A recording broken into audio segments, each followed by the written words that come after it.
Rune Guide. Welcome everyone to this video where we'll be talking about stat and skill runes. Let's get started.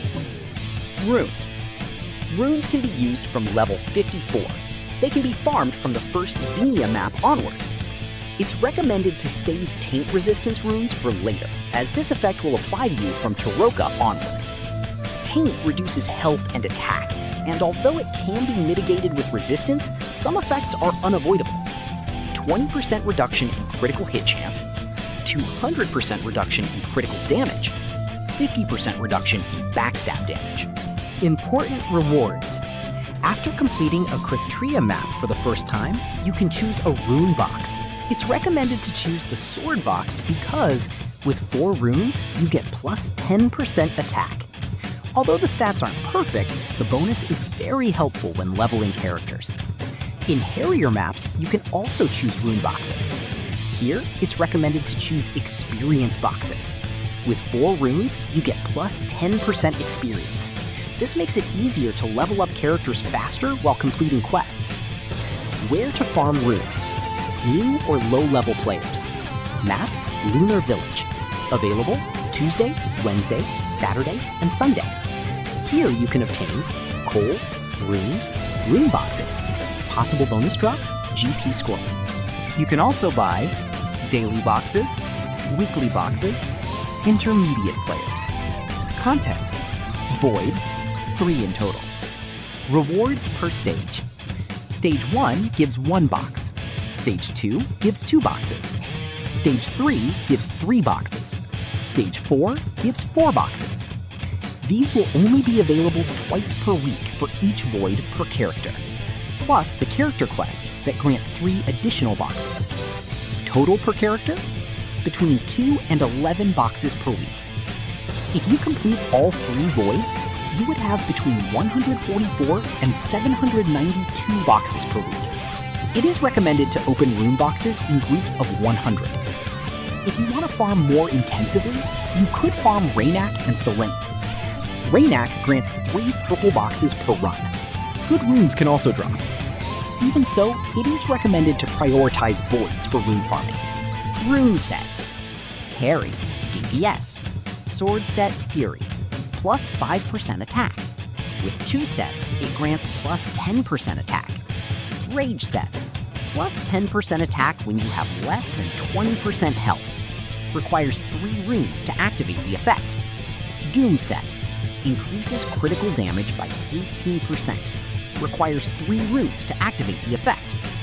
Recommended combinations for carries: Double Fury, Fury plus Rage, Fury plus Doom.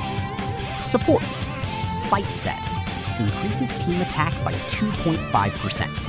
Maximal stackable, 5%. Even if the entire team has 2 sets of these runes, only 5% will be applied. Resurrect set, allows you to revive from a fatal state. Very useful in TOD, Abyssal Stage 2, Voids Floor 4. Requires 3 runes to activate. Recommended combinations are Double Fight, Fight plus Resurrect. The stats to look for in these runes are Attack, Attack, Attack, Critical Damage, and Taint Resistance.